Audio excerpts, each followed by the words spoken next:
Good morning बच्चों। पिछली कक्षा में मैंने आपको समास पर अपनी अभिव्यक्ति दी थी, अपना अध्यापन कार्य किया था। आज मैं आपके समक्ष अलंकार के संदर्भ में परिचय हम देंगे।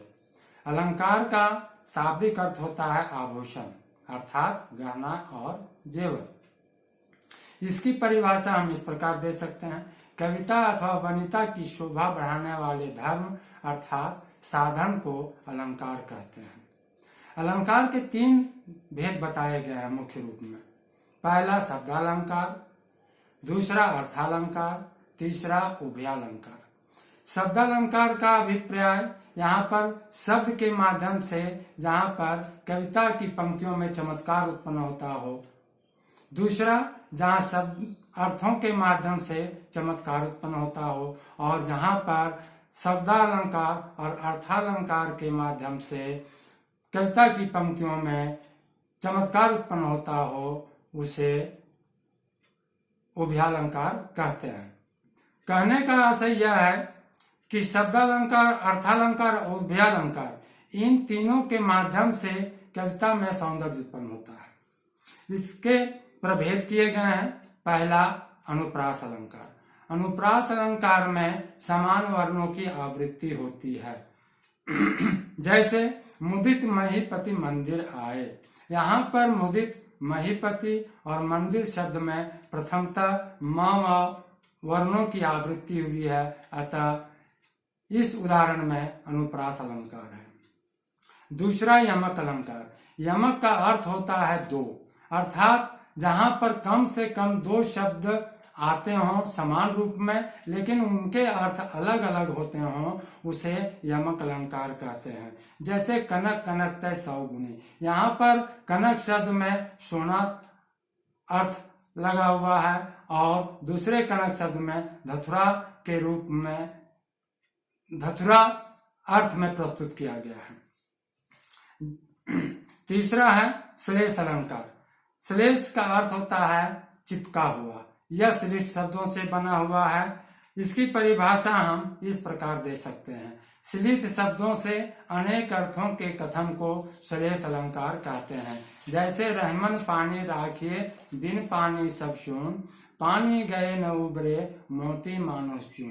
प्रस्तुत उदाहरण में पानी शब्द में अनेक अर्थ चिपके हुए हैं, यथा मोती के लिए चमक, मानुष के लिए मान मर्यादा और चूने अर्थात आटे के लिए नमी। इन तीनों में यदि पानी शब्द का प्रयोग न हो, अर्थात चमक अथवा मान मर्यादा अथवा नमी का प्रयोग न हो, तो इन तीनों का कोई अस्तित्व नहीं रहता है। चौथा है उपमा अलंकार। उपमा अलंकार में हम देखते हैं कि इसमें उपमेय और उपमान में तुलना की जाती है। उपमा का अर्थ ही होता है समानता दर्शाना या समता दिखाना।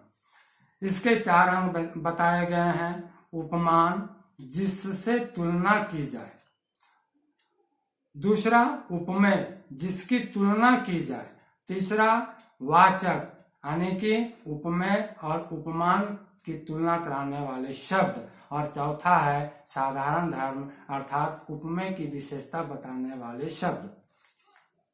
उदाहरण के तौर पर हम स्पष्ट करेंगे यहाँ पर कि चंद्र सा सुंदर मुख, यहाँ पर चंद्रमा उपमान है, सा वाचक है, सुंदर साधारण धर्म है, मुख उपमेय है। इससे स्पष्ट होता है कि उपमा अलंकार में समानता प्रस्तुत की गई है। पांचवा है रूपक अलंकार। इसमें उपमेय और उपमान में कल्पना की जाती है। जैसे चरण कमल, बंदो हरिराई, इसमें कमल के समान चरण न कहकर चरण में ही कमल कह दिया गया है, अर्थात चरण पर कमल का आरोप किया गया है, अतः रूपक अलंकार है। पांचवा हम देखते हैं उत्प्रेक्षा अलंकार। उपमेय में उपमान की संभावना व्यक्त की जाती है। ख्याल रहे, साधारण वस्तु में विशेष वस्तु की संभावना की जाती है। जैसे उस काल मारे क्रोध के तनु कांपने उनका लगा, मानो हवा के जोर से सोता हुआ सागर जगा।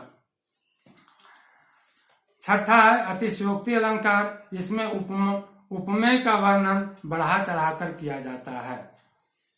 जैसे हनुमान की पूछ में लग न पाई आग, लंका सारी जल गई, गए निशाचर भाग। प्रस्तुत उदाहरण में हनुमान की वीरता का वर्णन बढ़ा चढ़ाकर किया गया है। अंततः मानवीकरण अलंकार। मानवीकरण अलंकार में होता है कि मानव के गुणों और भावनाओं का वर्णन रहता है। जैसे मेघ आए बड़े बन ठनके, यहाँ पर मेघ का मानवीकरण किया गया है, मानव का रूप दिया गया है। अतः बच्चों, आपके पाठ्यक्रम के अनुसार ये 8 प्रकार के भेद हैं और इसे आप ध्यान पूर्वक से पढ़ेंगे और फिर अगली कक्षा में हम आपसे मिलेंगे और वहां पर हम आपसे वाक्य के विषय में अपना विचार प्रस्तुत करेंगे। धन्यवाद।